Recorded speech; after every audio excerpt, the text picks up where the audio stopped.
The night stretched wide and unforgiving across the prairie, the stars scattered like cold pinpricks against a velvet sky. The wind whispered low, rattling dry weeds and lifting the hem of Miriam's tattered skirt as she staggered forward. Her arms, though trembling and weak, clutched the bundle of frayed quilt close against her chest. Inside, 3 tiny cries wove together into a fragile chorus, the sound of life, the sound of need. Her daughters, her triplets, pressed together in warmth that her body could barely provide anymore.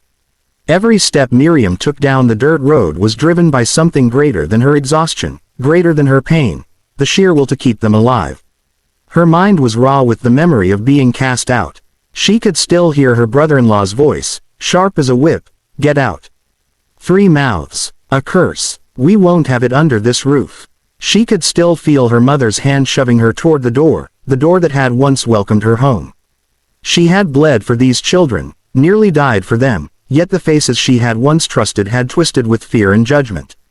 To them, she wasn't a mother, she was a burden, a mark of shame. They had pushed her into the cold before her body had healed, before her strength had returned.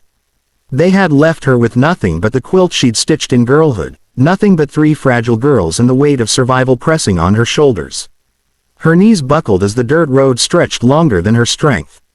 Lantern lights shimmered faintly in the valley ahead, tiny specks of hope scattered among the ranches. She pressed forward, whispering a prayer under her breath though her voice broke into sobs. "Just let one door open, Lord. Just let one heart soften." Her throat was parched, her body hollow, but her daughters stirred, their whimpers urging her to keep going. She pressed her lips against the crown of the smallest one, breathing in the faint scent of new life, and stumbled on. The ranch she found was larger than the others she had passed. The fences loomed tall, the smell of hay mixed with the smoke of a fire burning somewhere inside the wide house. She stopped at the gate, her breath coming in ragged bursts. Her legs shook so violently she thought they might give way, but she leaned on the wooden post and whispered to her girls, "Just a little further, my loves. Just a little further." With what strength remained, she pushed the gate open and dragged herself along the dirt path toward the porch.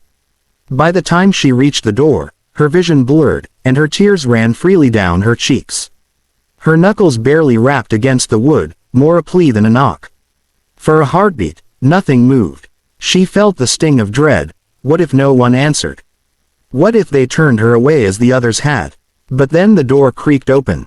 The man who stood there filled the doorway like a shadow against the firelight behind him.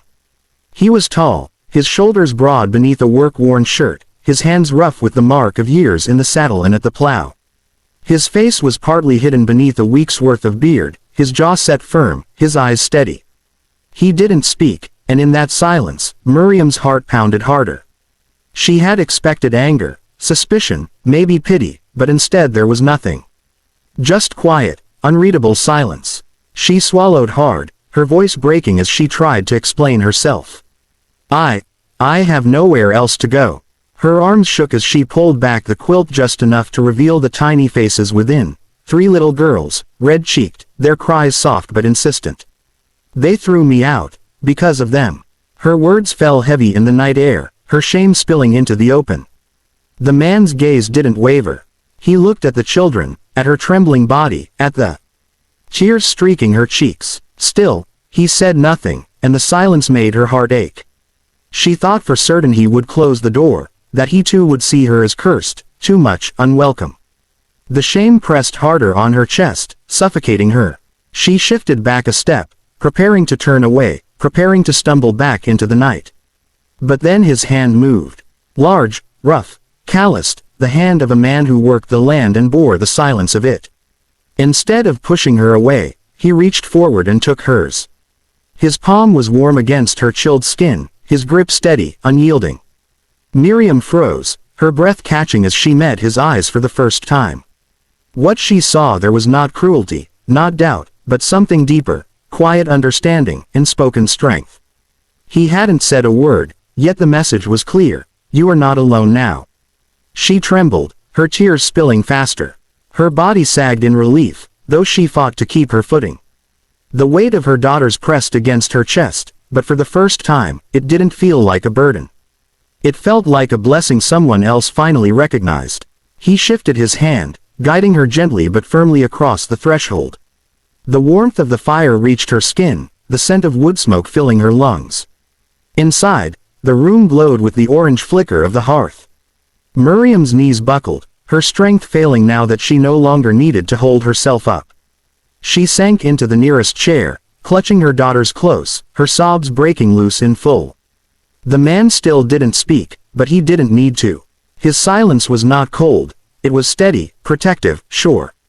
He stoked the fire, set a pot of water on the stove, and laid a heavy wool blanket across her shoulders. Every movement spoke louder than words, telling her she and her daughters would not be turned away. Miriam pressed her lips to each of her daughters' foreheads, whispering their names through her tears. For the first time since they were born, she didn't feel like she was fighting the world alone. She had been cast out for giving life, but here, in the quiet presence of a man who said nothing yet promised everything with the strength of his hand, Miriam felt safe. The prairie wind howled outside, cold and unforgiving. But inside the ranch house, with the silent rancher's hand still steady on hers, warmth began to bloom, not just from the fire, but from a fragile hope that maybe, just maybe, this was the place she and her girls could finally belong. The night was heavy with silence except for the sharp cries of 3 tiny voices muffled against Mary's chest. Her arms shook as she held the basket close, her body aching from childbirth, her spirit shattered from betrayal. The road ahead was nothing but endless dust, flanked by wild prairie that whispered in the dark. Just hours before, she had pleaded on her knees in the dirt of her uncle's porch. She had begged for a corner of the floor, for warmth, for mercy. Instead, he had cursed her. The women behind him had sneered, their eyes sharp as knives. 3 girls, he had spat, as though the word itself was venom. Bad omen, cursed womb. They had shut the door, leaving her to the night with her daughters pressed against her. Each step since then had been a battle, her body still weak, her heart hollow. The girls whimpered softly, as though asking questions she could not answer.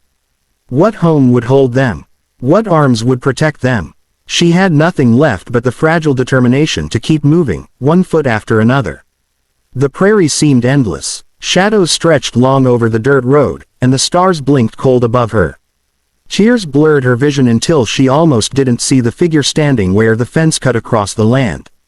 A man. He was tall, broad at the shoulders, his hat pulled low so she could not see his eyes. His stance was steady, unbothered by the night's chill or the weight of silence. For a heartbeat, terror clawed at her. She stopped, clutching her daughters closer, her breath shallow. He moved, slow and deliberate, boots crunching softly against the dirt. His steps carried no urgency, no menace, only a strange steadiness, like he had been waiting for her to arrive at that very spot. She trembled, uncertain. Men in her life had only ever taken, demanded, or abandoned. She expected the same now, mockery, harshness, or worse. He stopped a few feet away, studying her with a stillness that felt heavier than words. His silence was not sharp or cruel, it was measured, patient, as though he was weighing what lay before him. In the glow of the moon, his features came into focus. A strong jaw, eyes shadowed but steady, and hands marked by work and weather. His silence pressed against her as much as his presence. For a long moment, neither moved. Then, slowly, he raised his hand, not to take, not to snatch, but to offer. The gesture was simple, almost too simple for the storm of fear and hope inside her. Mary's breath caught. She wanted to shrink back, to hide her babies from the unknown, yet her heart ached for the touch of someone who would not turn away. Her lips trembled, her eyes burned. No man had ever offered her anything without expecting a price. But this hand, still, steady, waiting, was not laced with demand. It was a bridge, fragile but real, stretched across the gulf of her despair. The cries of her daughters filled the night again, their tiny fists waving as if they too felt the weight of this choice. Mary's fingers shook as she shifted the basket, her other hand hovering in the air. Fear battled against yearning. At last, her fingertips brushed his. The contact was brief, light as a whisper, but it stilled something inside her that had been breaking for too long. His hand closed around hers, not with force, but with certainty. His skin was calloused, warm, alive. In that touch was no possession, only shelter, the promise of steadiness she had never known. Her knees nearly gave out, but his arm came around her, strong and sure, catching her without hesitation. She gasped, her tears spilling freely now, the weight of rejection pouring out of her. She wanted to speak, but the words tangled in her throat, jagged and fragile. At last, she managed, "But I have no place. No name worth carrying, and these girls," her voice broke, shame tearing through her chest. "They are nothing but a burden to this world." His gaze shifted to the basket, where 3 small faces peeked from their swaddles, cheeks flushed with life, eyes blinking into the world they had just entered. He looked at them, then back at her, and when he spoke, his voice was deep, quiet, unshaken. "They're yours," he said simply, "so they'll be mine too." Just 7 words, plain and unadorned, yet they sank into her like sunlight breaking through the storm. It wasn't poetry, it wasn't grand promise, but it carried the weight of truth. No man had ever looked at her children as anything but curses. No one had claimed them as anything but shame. Yet here stood this stranger, this silent rancher, with words that did not flinch. Mary's sobs turned to something softer, raw relief bleeding through her despair. She leaned against him, letting the strength of his arm hold her steady while her daughter's cries faded into tired sighs. The prairie, moments ago so vast and cruel, felt different now, as though the night itself had eased its grip. Beyond him stretched the ranch, fences running toward the horizon, the outline of a barn, smoke curling faintly from a chimney.